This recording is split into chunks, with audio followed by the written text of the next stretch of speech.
Welcome back to my channel. इस video में हम करेंगे क्लास 7 का साइंस का chapter 7 transportation in animals and plants के एक्सरसाइज के क्वेश्चन आंसर को explain. So let's start. Question first, match structures given in column first with functions given in column 2। अब हमारा जो कॉलम है फर्स्ट में स्ट्रक्चर्स दिए गए हैं like stomata, xylem, root hairs and phloem. ये प्लांट के स्ट्रक्चर्स है जो प्लांट्स में पाए जाते हैं और इसका क्या फंक्शन है ये कॉलम सेकंड में दिया गया है। हमें इसको इसके फंक्शन के साथ इसको पेयर करना है, मीन्स मैच करना है। Let's start.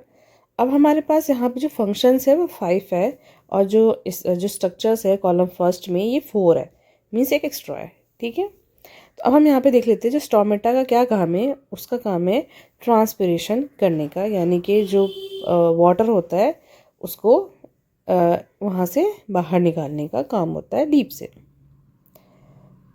वो गेट की तरह काम करता है, इसलिए इसको सेकेंड है xylem.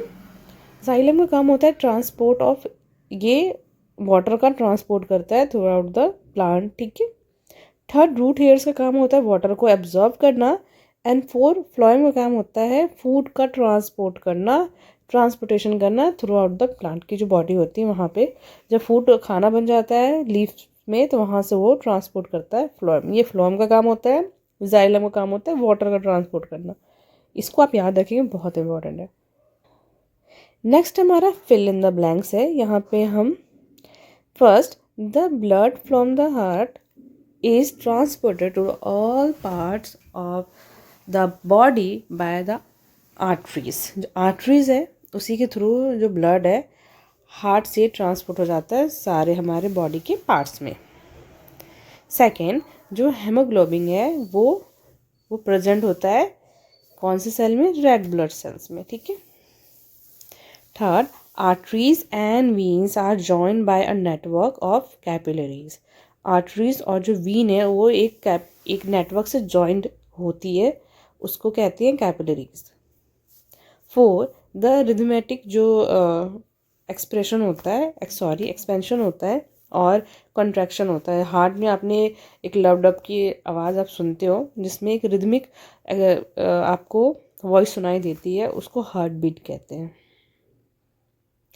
5, the main excretory system product in human being is, जो हमारा एक मेन जो प्रोडक्ट होता है एक्सक्रीटरी सिस्टम का उसको यूरिया कहता है। 6, जो स्वेट है, sweat contains water and salt. जो हमारी स्वेट होती है उसमें वाटर के साथ साथ सॉल्ट भी होती है। 7, kidney eliminate the waste material in the liquid form. कर्ल, जो किडनी है हमारे बॉडी से एक वेस्ट मटेरियल निकालती है और वो लिक्विड फॉर्म में होता है, उसको हम यूरिन कहते हैं। Water reaches great heights in the tree because of suction pull cause by transpiration. अब जो वाटर है वो कैसे ज़मीन से ऊपर तक पहुंच जाती है ट्री के, बिकॉज ऑफ जो प्रोसेस है ट्रांसपिरेशन, इसके थ्रू जो वाटर है वो नीचे से ऊपर तक पुल की जाती है ट्री के अंदर। ठीक है। 3, चूज द करेक्ट ऑप्शन। अब इस ऑप्शंस में से हमें करेक्ट को चूज करना है। A, in plants water is transported through. हमारे प्लांट में वाटर किसके थ्रू ट्रांसपोर्ट किए जाते हैं, अभी हमने देखा जाइलम के through. B, water absorption through roots can be increase by keeping the plants. अब हम वाटर का जो अब्जॉर्प्शन है उसको कहाँ पे रखेंगे जिससे कि वो इंक्रीज हो जाएगा, तो इंक्रीज हो सकता है हम उसको अंडर द फैन रखेंगे तो भी वो इंक्रीज हो सकता है। 4, why is transport of materials necessary in a plant और एन एनिमल। आखिर क्यों ज़रूरी होता है ट्रांसपोर्टेशन कोई भी मटेरियल का प्लांट में या फिर एनिमल में, ऐसा क्यों ज़रूरी है। Answer, transport of materials is necessary because material का ट्रांसपोर्टेशन इसलिए भी बहुत ज़रूरी है क्योंकि जितने भी लिविंग सेल है उनको फूड की ज़रूरत होती है, वाटर की ज़रूरत होती है और ऑक्सीजन की ज़रूरत होती है सर्वाइवल के लिए, इसलिए इन सब का ट्रांसपोर्टेशन बहुत इंपॉर्टेंट होता है। Also waste product form in the cells have to be removed. और जो वेस्ट प्रोडक्ट जो भी बनते हैं सेल्स में, उसको भी रिमूव करना बहुत इंपॉर्टेंट होता है। इसलिए भी ट्रांसपोर्टेशन हेल्पफुल होता है, क्योंकि ये सिर्फ यूज़फुल जो भी मटेरियल्स है उसी को नहीं ट्रांसपोर्ट करते, इवन वो जो भी वेस्ट प्रोडक्ट है उसका भी वो ट्रांसपोर्टेशन करते हैं। The transport system carries the substances to and from the cell, जैसे मैंने आपको बताया, ensuring proper functioning of the body और प्लांट। अब यहाँ पे ये इंश्योर करते हैं प्रॉपर फंक्शनिंग बॉडी की और प्लांट्स की भी, इसलिए दोनों में, प्लांट एंड एनिमल दोनों में ये इंपॉर्टेंट होता है। Question 5, what will happen if there are no platelets in the blood. अब क्या होगा अगर ब्लड में कोई प्लेटलेट्स मौजूद नहीं होंगे तो। Answer, if there are no platelets in the blood cell में, then blood will not clot when there is a cut or wound. This can lead to excessive bleeding and even death. अब platelet के कारण इसका क्या काम होता है, इनका काम होता है कि वो ब्लड क्लॉथिंग करता है। अगर जिन ब्लड्स में या किसी के भी ब्लड में अगर प्लेटलेट्स की कमी होगी या प्लेटलेट्स नहीं होंगे तो क्या होगा, उनमें क्लॉथिंग नहीं होगी। अगर वो गलती से या फिर एक्सीडेंटली कट जाता है या फिर कुछ भी हो जाता है, उसमें कट लग जाती है, तो क्लॉथिंग नहीं होगी। इससे क्या होगा, एक्सेसिव अमाउंट में ब्लड लॉस होने लगेगा और इतनी ब्लीडिंग होगी कि इवन डेथ भी हो सकती है, इतना डेंजरस है। Question 6, what are stomata, give two functions of stomata. अब यहाँ पे मैं आपकी इमेज लगा रही हूँ जहाँ ये आप देख पा रहे हो कि स्टोमेटा ये लीव्स के सरफेस पे पाया जाता है। ये बहुत स्मॉल ओपनिंग होती है जो कि, जैसे मैंने आपको बताया, लीव के सरफेस में पाया जाता है। इसके फंक्शंस क्या होते हैं, ये हेल्प करता है गैस के एक्सचेंज में, कार्बन डाइऑक्साइड एंड ऑक्सीजन के एक्सचेंज में हेल्प करता है। कार्बन डाइऑक्साइड को इन करता है एंड ऑक्सीजन को आउट करता है लीव से। Between the plants and atmosphere में, जैसे मैंने आपको बताया, गैसेस का एक्सचेंज करता है। सबसे फर्स्ट फंक्शन ये है स्टोमेटा का।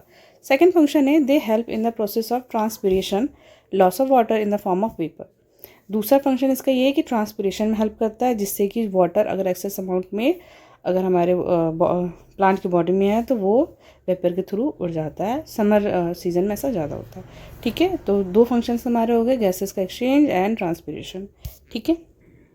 Question 7, does transpiration serve any useful function in the plant, explain.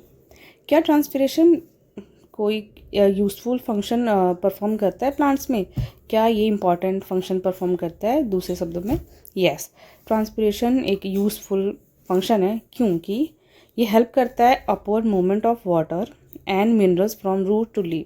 अब यही प्रोसेस के कारण जो प्लांट है वो सॉइल से वाटर को अपवर्ड डायरेक्शन में वो पुल करता है। ठीक है, थ्रू संक्शन पुल इसको कहते हैं। सेकेंड, ये हेल्प करता है cooling the plant on hot days. जब बहुत गर्मी होती है तो प्लांट को कूल डाउन करने में ये हेल्प करता है। जिस तरह हमें स्वेटिंग आती है समर सीजन में, सेम एज प्लांट में भी ये प्रोसेस होता है। Third, it maintains the water balance in the plant, और वाटर बैलेंस को भी मेंटेन ही रखते हैं। अगर वाटर की क्वांटिटी प्लांट में ज़्यादा हो जाती है तो वो उसको ट्रांसपिरेशन के थ्रू लॉस करते हैं, जिससे कि वाटर बैलेंस बना रहे। तो ये इंपॉर्टेंट फंक्शन है ट्रांसपिरेशन प्रोसेस के। ठीक है, next question number 8, what are the components of blood. Blood की कौन कौन से कंपोनेंट्स होते हैं, मीन्स आपको जो ब्लड रेड कलर का दिखता है उसके अंदर और क्या पाया जाता है। तो यहाँ पे सबसे पहला चीज़ है प्लाज्मा लिक्विड। जो लिक्विड ब्लड का जो पार्ट है उसको प्लाज्मा कहते हैं, जो liquid part of the blood. Second है रेड ब्लड सेल, जिसको RBC कहते हैं, वो कैरी करता है ऑक्सीजन यूजिंग हेमोग्लोबिन। ठीक है। थर्ड, वाइट ब्लड सेल, जिसको WBC कहते हैं, वो हेल्प करता है फाइट करने में इन्फेक्शंस और डिजीज से।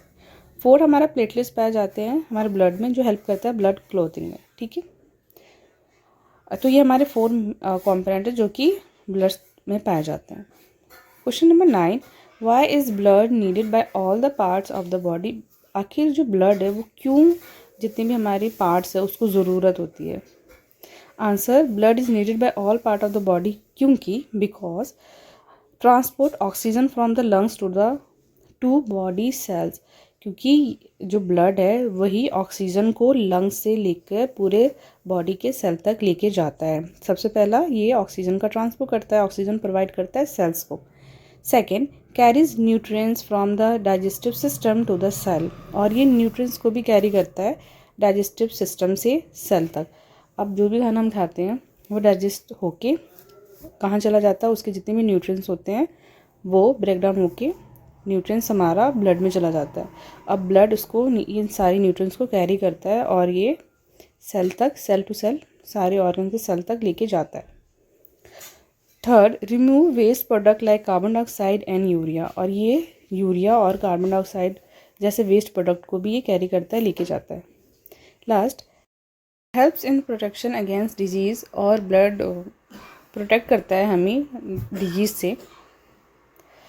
Question number 10, what makes the blood look red. अब ब्लड रेड क्यों दिखाई देता है? आंसर, क्योंकि इसमें हेमोग्लोबिन होता है, ये एक रेड पिगमेंट होता है आरबीसी का। The presence of haemoglobin, a red pigment found in red red blood cell means RBC make the blood look red, जिसके कारण जो ब्लड है वो रेड दिखाई देता है। Question number 11, describe the function of the heart. Heart का function हमें डिस्क्राइब करना है। आंसर जो the heart act as a pump that continuously circulates blood throughout the body. अब जो हमारा हार्ट है, आप यहाँ पे इमेज में देख पा रहे हो, इसका क्या काम है? सबसे पहला काम है इसका पंप करना ब्लड। ये कंटिन्यूसली ये काम करता है और जिससे जो हमारा ब्लड है वो throughout the body circulate होता रहता है, और ये पंप करता है oxygen rich blood to the all part of the body through arteries. जो आर्टरीज है उसके थ्रू ये क्या करता है, ऑक्सीजन रिच ब्लड सारे पार्ट में ये पंप करता है। और जो रिसीव, जिसमें ऑक्सीजन नहीं होता, मीन्स ऑक्सीजन पुअर ब्लड, ये बॉडी से फिर वापस आता है लंग्स के पास प्यूरिफिकेशन के लिए। This process ensure continuous supply of oxygen and nutrients to all cell. और ये प्रोसेस के कारण जो हमारा ऑक्सीजन का और न्यूट्रिएंट्स का सप्लाई ये रुकता नहीं है और कंटिन्यूस ये सप्लाई होता रहता है। ये काम है हमारा हार्ट इंश्योर करता है। ठीक है। Question 12, why is it necessary to excrete waste product. अब जो वेस्ट प्रोडक्ट हम निकालते हैं मॉर्निंग में भी और यूरिया के थ्रू भी, मीन्स पॉटी के थ्रू भी और यूरिया के थ्रू भी, ये इंपॉर्टेंट क्यों होता है? ये बहुत इंपॉर्टेंट है बिकॉज जो एक्सक्रीट वेस्ट होता है प्रोडक्ट, ये अगर इकट्ठा होता जाए बॉडी में तो ये टॉक्सिक हो सकता है और बहुत हार्मफुल हो सकता है। Excretion help to remove harmful substance like urea, carbon dioxide and salt, keeping the body healthy. और इससे क्या करते हैं, एक्सक्रीशन से हमारी जो बॉडी है अपने आप को हेल्दी रखती है। ये हमारे जितने भी वेस्ट प्रोडक्ट है, हार्मफुल प्रोडक्ट है, उसको रिमूव करती है, लाइक यूरिया को। और एयर के थ्रू जो हम सांस लेते हैं ब्रेथ के थ्रू, उसके थ्रू हम कार्बन डाइऑक्साइड को रिलीज़ करते हैं, और सॉल्ट को भी। ये सारे हमारी बॉडी को हेल्दी रखने में हेल्प करता है। Question number 13, draw a diagram of the human excretory system and label the various part. अब हमारा जो ह्यूमन एक्सक्रीटरी सिस्टम है ये आपके बुक में ऐसा दिया गया है, जैसा आप देख पा रहे हो। यहाँ पे हमारे 2 किडनी है, ये एक यूरेटर है, यूरिनरी ब्लैडर है जहाँ पे स्टोर होता है हमारा यूरेथा, और यहाँ पे यूरिनरी ओपनिंग जहाँ से हमारा जो यूरिया है वो पास आउट हम करते हैं। चलिए इसके फंक्शंस के बारे में पढ़ लेते हैं। इसका थोड़ा सा डिस्क्रिप्शन। जो किडनी है वो क्या करता है, फिल्टर करता है ब्लड को और वहाँ पे रिमूव करता है वेस्ट को, ठीक है, एज अ यूरिन। यहाँ पे किडनी का ये काम है। जो ये यूरेटर है वो कैरी करता है यूरिन को किडनी से, और ये जो ब्लैडर है वहाँ तक लेके जाता है, यानी कि वो सिर्फ कैरी करने का काम करता है। जो ये ब्लैडर है वो स्टोर करता है यूरिन को टेम्प्ररी, फिर जब बहुत सारा हो जाता है हमें फील होने लगता है और हम पास आउट करने चले जाते हैं। और जो यूरेथा है यहाँ पे आप देख रहे हो, ये एक्सपेल करता है यूरिन को आउटसाइड द बॉडी। तो ये सब इनका काम है, ठीक है। तो ये हमारा लास्ट क्वेश्चन आंसर था। इसके कीवर्ड की लिंक मैं आपको डिस्क्रिप्शन में दे दूँगी और आई बटन पे भी आपको मिल जाएगा। और जिसके क्लास 7 साइंस के सारे चैप्टर के question answer, keyword, important question answer और नोट्स आपको मेरे चैनल के प्लेलिस्ट में मिल जाएगा। आप वहाँ से जाके भी देख सकते हो। If you like it, like, share and subscribe my channel. See you next one. Till then, bye bye.